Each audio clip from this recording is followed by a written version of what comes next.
Get lost. The receptionist snapped loud enough for every conversation in the lobby to stop. People like you don't belong in this building. The words landed with the kind of confidence that only comes from someone who has never imagined being wrong. The polished marble floor reflected the afternoon sunlight pouring through the 40-foot glass windows, while executives in tailored suits slowed their pace just enough to watch without appearing obvious. A courier paused beside the security desk. A young analyst lowered his coffee cup. Even the elevator doors opened and closed on an empty car as silence settled over the lobby. Naomi Brooks stood perfectly still. She wore dark blue jeans, white sneakers that had seen plenty of airports, and a charcoal sweater beneath a lightweight navy jacket. No designer logos. No jewelry except a simple silver watch. In her left hand rested a slim leather portfolio that looked almost too ordinary for the headquarters of Crestline Dynamics, one of the country's largest engineering firms. Her expression never changed.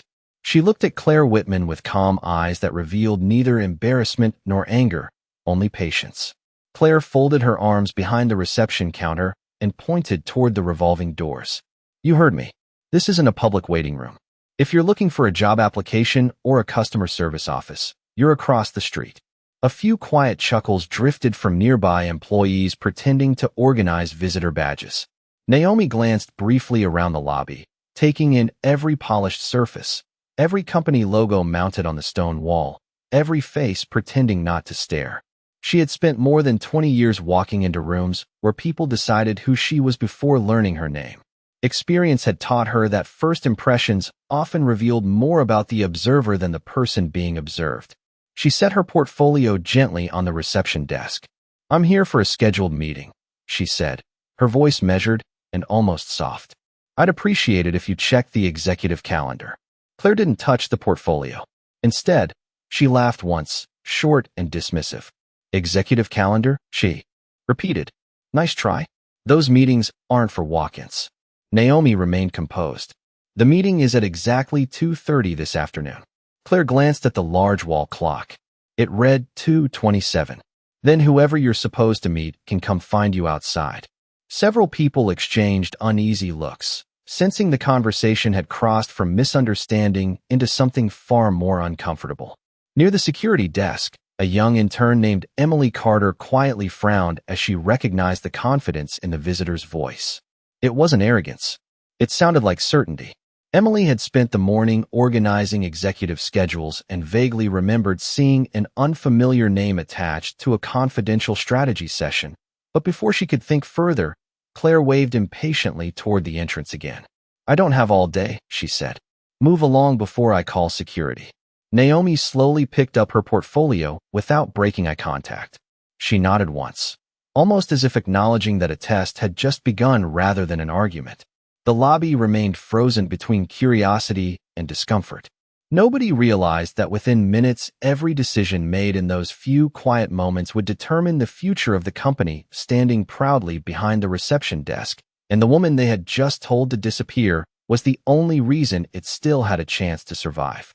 Naomi stepped away from the reception desk without a trace of frustration, stopping beside a floor-to-ceiling window that overlooked the busy streets below. She rested her portfolio against her side and quietly checked the time again. 2:28 in the afternoon.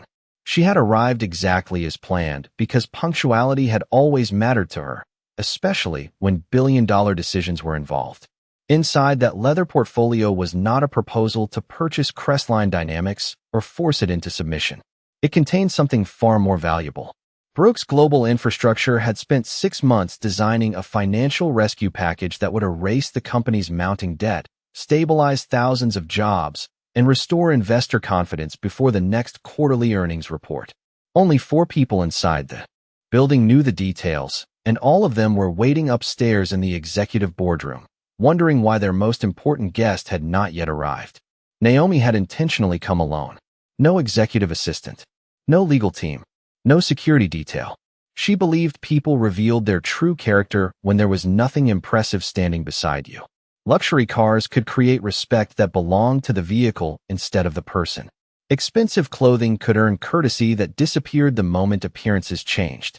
She wanted honesty, even when honesty was uncomfortable.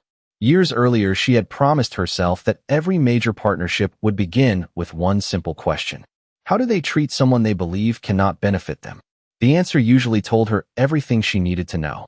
Claire watched Naomi from behind the reception desk with growing irritation. The quiet confidence unsettled her more than an angry confrontation would have. She whispered something to another receptionist, and both glanced toward Naomi before laughing softly. A security officer standing near the entrance looked over, waiting for instructions, but remaining where he was. Across the lobby, Emily Carter continued organizing visitor badges, yet her attention kept drifting toward the woman standing calmly by the window. Something about the name echoed in her memory. Earlier that morning, she had delivered sealed meeting folders to the executive floor. One folder had carried a label that read Confidential Strategic Rescue Meeting. Beneath the title, she vaguely remembered seeing the name Brooks. Emily frowned, trying to piece together the memory while pretending to straighten stacks of visitor forms. Upstairs, an executive assistant stepped out of the boardroom and quietly informed the chairman that their guest had not checked in. Phones remained silent. No cancellation had arrived. No delay had been reported.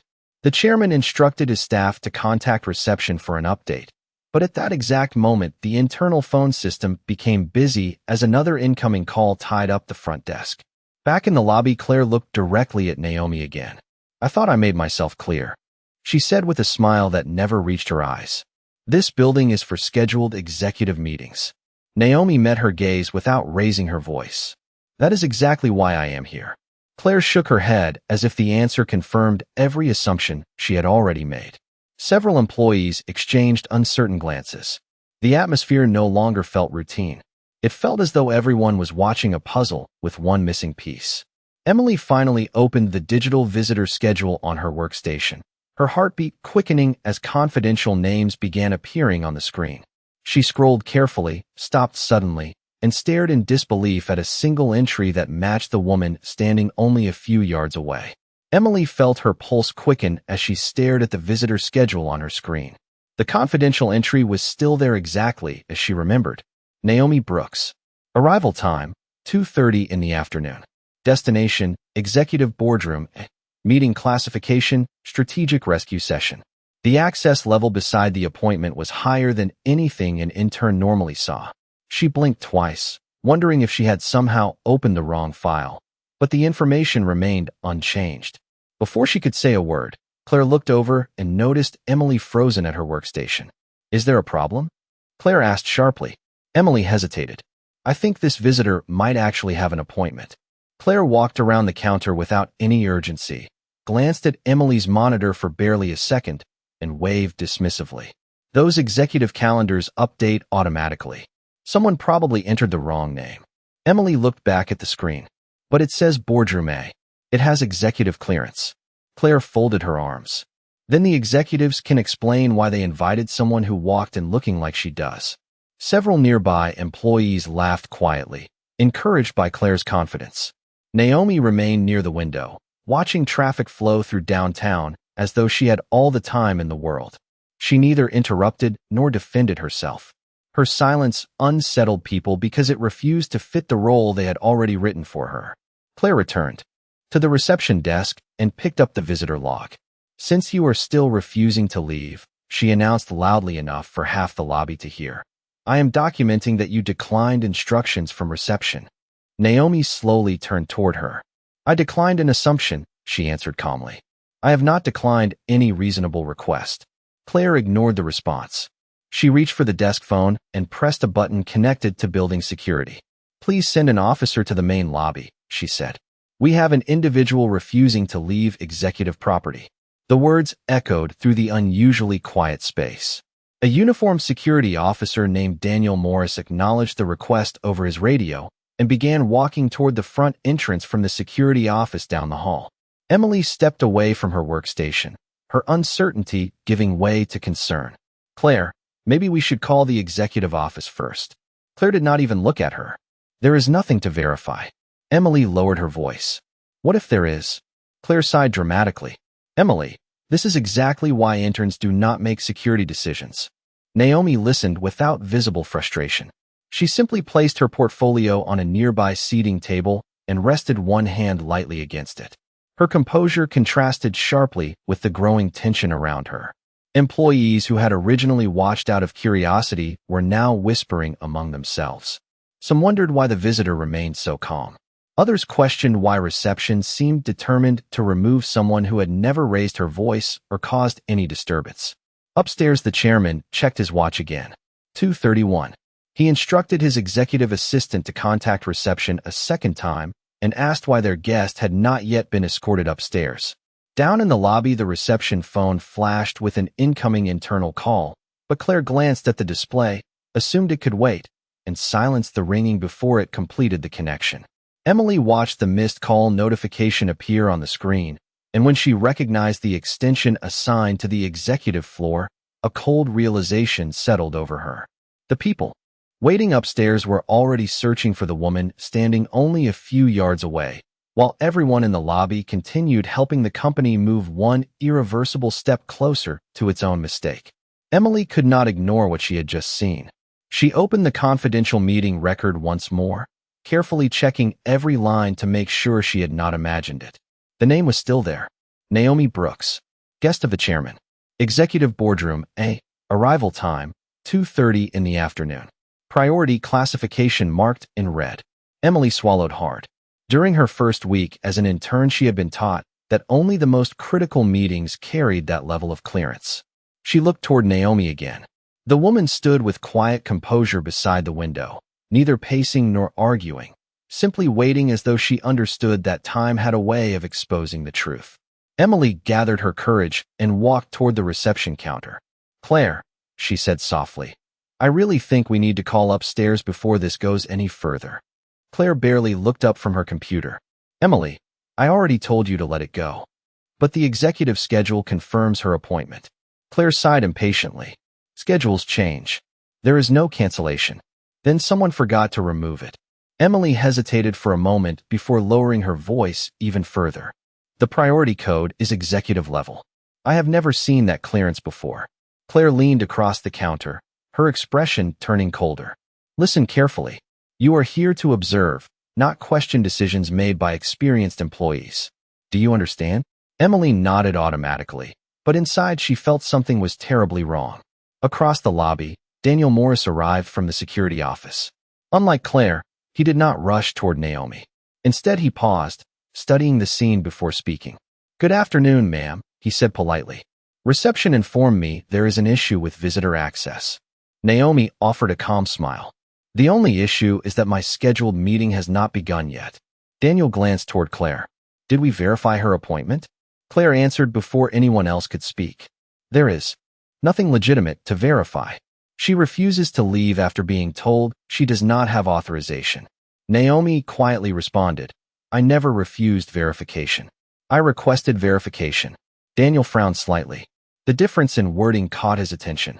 Before he could ask another question, the reception phone lit up again with another internal call from the executive floor. Claire looked at the flashing extension and pressed the silent button without answering. Daniel noticed the unfamiliar extension number disappear from the screen. "Who was calling?" he asked. "Probably another department," Claire replied dismissively. "Nothing important." Upstairs, the atmosphere inside boardroom, it continued changing. The chairman stood near the conference table while several senior executives exchanged uneasy looks. One of them checked his phone again and said quietly, "Her office confirmed she arrived downtown 15 minutes ago." Another executive answered, "Then where is she?" The chairman turned to his assistant. "Go downstairs yourself if reception cannot provide a simple answer." The assistant immediately stepped toward the elevator. Back in the lobby, Emily watched the elevator indicator begin descending from the 32nd floor. Her heart pounded as she realized someone from the executive team was finally coming down. She looked toward Naomi, wondering whether to warn her, but Naomi already seemed aware. She glanced briefly at the illuminated elevator display, then back toward the reception desk with the same steady expression she had worn since entering the building. She did not appear nervous. She appeared patient. For the first time that afternoon, Emily understood that the woman standing quietly in the lobby was not waiting for permission to enter the boardroom. She was waiting for the company to reveal exactly what kind of organization it truly was before deciding whether it deserved the opportunity she had brought through its front doors. The elevator indicator continued its slow descent from the executive floor, but no one in the lobby noticed except Emily. Every passing second stretched the tension tighter, as though the building itself was holding its breath. Daniel shifted his weight uneasily, still standing several feet from Naomi. Unlike everyone else, he had yet to see any reason to treat her as a threat. She had spoken respectfully, remained calm, and made no attempt to force her way past reception. Claire, however, interpreted his hesitation as uncertainty she needed to correct. "Daniel," she said firmly, "our visitor policy is very clear. If someone refuses to leave after being instructed, we escort them outside." Daniel glanced toward Naomi. "Ma'am, would you be willing to wait outside while we verify your appointment?" Naomi answered with the same steady tone she had maintained since entering the building. "If verification is your goal, I fully support it. But asking me to leave before verifying anything defeats the purpose of verification." Daniel could not argue with the logic, yet Claire interrupted before he could respond. "She has been wasting everyone's time for almost 10 minutes. Naomi looked briefly at the large clock above the reception desk. 9 minutes, she replied quietly. Not 10. The precision caught several employees off guard. It was as though every second mattered to her for reasons no one else understood. Standing there, Naomi found herself remembering another lobby more than 2 decades earlier. She had been 23 years old, carrying architectural drawings for the first commercial project she had ever financed. She had entered a financial firm's downtown office wearing an inexpensive business suit because it was the nicest clothing she could afford. Before she reached the reception desk, someone had assumed she was delivering packages instead of attending an investment meeting. She remembered the polite smile that hid quiet dismissal. She remembered being asked to wait, while people who arrived later were welcomed inside. Most of all, she remembered promising herself that if success ever found her, she would never measure another person's worth by appearance. The memory faded as quickly as it came. Naomi returned her attention to the present without allowing old disappointment to become new anger. Experience had taught her that dignity was strongest when it remained unshaken. Emily watched the exchange with growing concern. Every instinct told her the situation was moving toward a mistake that could never be undone. She stepped beside Daniel and spoke carefully. There is an executive assistant coming downstairs right now. Maybe we should wait another minute. Claire turned sharply. Emily, enough. You have already inserted yourself into this situation far beyond your responsibilities. Several employees fell silent again. No one wanted to challenge the receptionist who had worked there for years. Yet no one seemed comfortable either. The polished lobby no longer felt welcoming. It felt like a courtroom waiting for a verdict.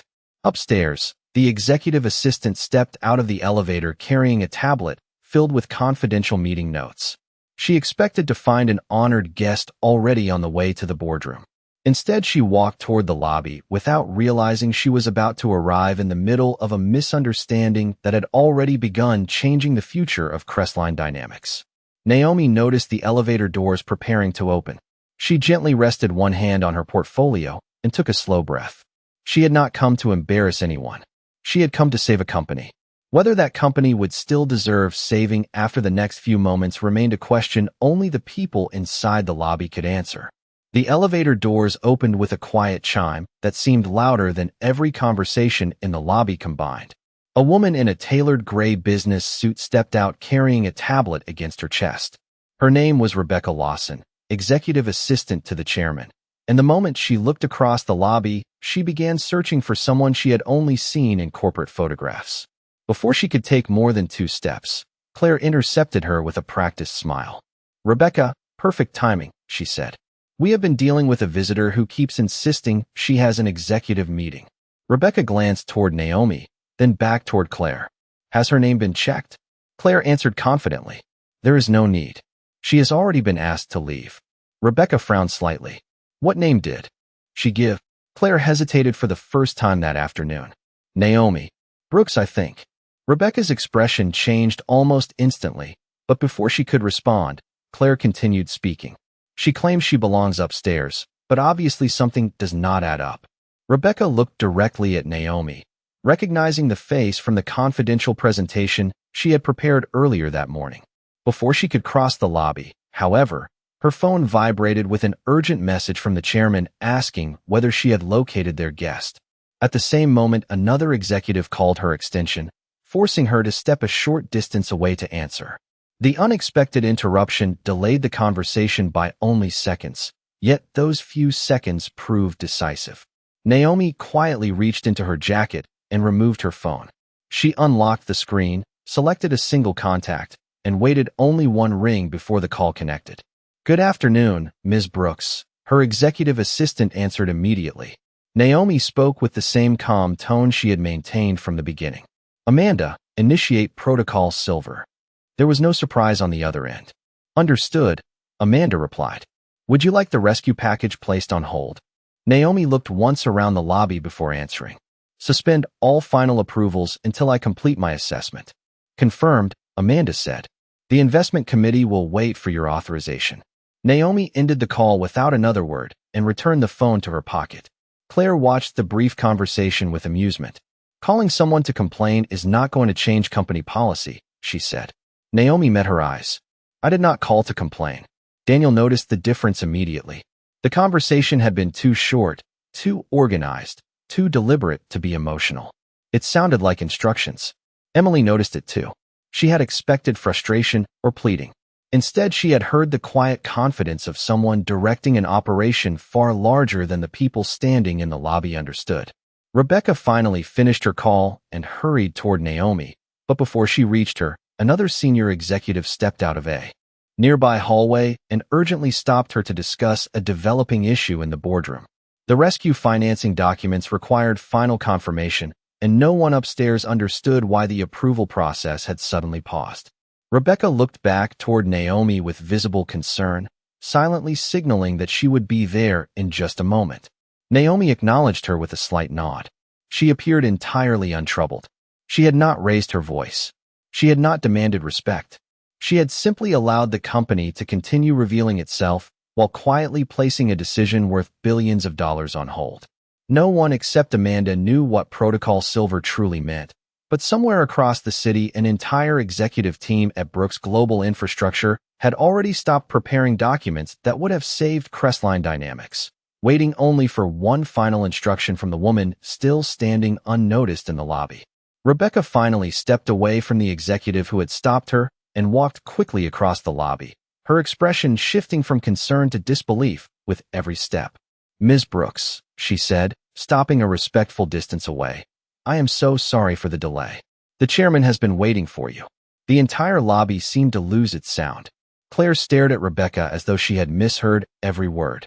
Daniel looked from Rebecca to Naomi and back again, trying to understand how the quiet visitor everyone had dismissed could suddenly become the most important person in the building.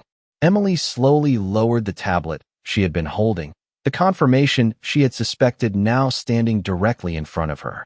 Naomi offered Rebecca a courteous smile. "It appears everyone has been very busy," she replied. Rebecca noticed the uncomfortable expressions surrounding them and immediately understood that something had gone terribly wrong. "Has Ms. Brooks not been escorted upstairs?" she asked, looking directly at Claire. No one answered. The silence itself became an explanation. Rebecca turned pale. "Please tell me this is a misunderstanding." Claire attempted a nervous smile. She never identified herself. Naomi spoke before Rebecca could respond. "Actually, I gave my name when I arrived," Emily quietly added. "She also asked us to verify her appointment." Daniel nodded. "She did." Claire's confidence began slipping away. I thought." Her sentence faded before it found an ending. At that exact moment, the chairman emerged from the elevator with two senior executives beside him.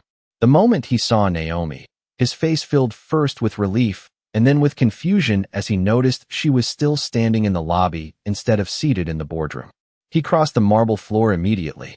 "Ms. Brooks," he said warmly, extending his hand, "thank you for coming. We have all been waiting for you." Naomi shook his hand politely. "I apologize for the delay. Reception had other plans." The chairman slowly turned toward Claire.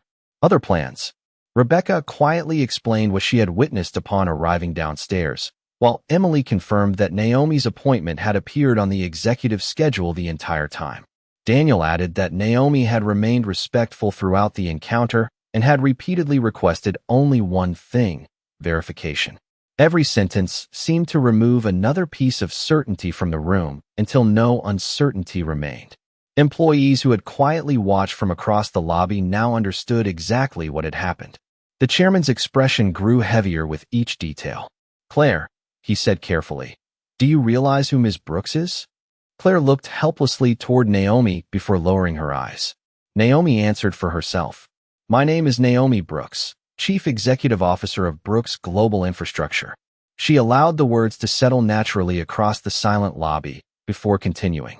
"Your company invited me here because my board spent 6 months preparing a financial rescue package designed to protect your employees, reassure your investors, and secure your future." She paused only briefly. "Instead, I was told to leave before anyone thought my name deserved 30 seconds of verification." No one moved. No one spoke. Even the steady sound of footsteps and ringing telephones from elsewhere in the building seemed impossibly distant. Naomi's voice remained calm, but every word carried unmistakable weight.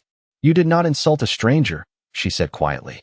"You dismissed the person whose signature your company's future was waiting for." The silence that followed was deeper than embarrassment. It was the realization that one assumption made in a lobby had just become a decision capable of changing the destiny of an entire corporation. The chairman stood motionless for several long seconds before finally speaking. "Ms. Brooks," he said quietly, "I owe you an apology on behalf of this company." Naomi acknowledged his words with a small nod, but her expression did not change. "An apology matters," she replied. "But leadership is measured by what happens after the apology." The executives surrounding him understood immediately that this conversation had moved far beyond an uncomfortable moment in the lobby. It had become a test of the company's culture, judgment, and future. Claire's hands trembled slightly as she struggled to find the confidence that had filled her voice only minutes earlier. "I made a mistake," she whispered. "I did not know who you were." Naomi looked at her with calm, unwavering eyes. "That is exactly the problem," she answered. "Respect should never depend on knowing who someone is." No one challenged her because no one could. Daniel lowered his head, thinking back through every word that had been spoken since Naomi entered the building. Emily remained beside the reception desk, silently realizing that one simple decision to verify a visitor's name could have prevented everything unfolding around her. The chairman turned toward Rebecca. "Please prepare the boardroom immediately." Naomi gently raised one hand before anyone moved. "There will not be a board meeting today." Every executive froze. "Protocol Silver was activated several minutes ago," Naomi continued. "While I was standing in this lobby, my executive committee suspended every approval connected to your rescue package." The chairman's face lost its color. "Can it be restarted?" Naomi answered honestly. "Not automatically." She removed her phone and placed it on the reception counter. "When I arrived this afternoon, Brooks Global Infrastructure intended to provide emergency financing, long-term investment, and operational support because we believed your company deserved another opportunity. That recommendation was based on financial reports, engineering performance, and market potential. Unfortunately, it was not based on what I experienced here today." The lobby remained silent except for the faint sound of traffic beyond the glass entrance. Naomi continued speaking with the same measured tone. "A company is never defined only by quarterly earnings. It is defined by the decisions people make when they believe no one important is watching. Today I watched your culture make its own decision." Her phone vibrated softly. Amanda's name appeared on the screen. Naomi answered on speaker. "Amanda, the investment committee is waiting," Amanda said. "Should we continue holding Protocol Silver?" Naomi looked once more around the lobby. She saw frightened executives, embarrassed employees, and one young intern whose instinct had been to verify facts instead of assumptions. She answered without raising her voice.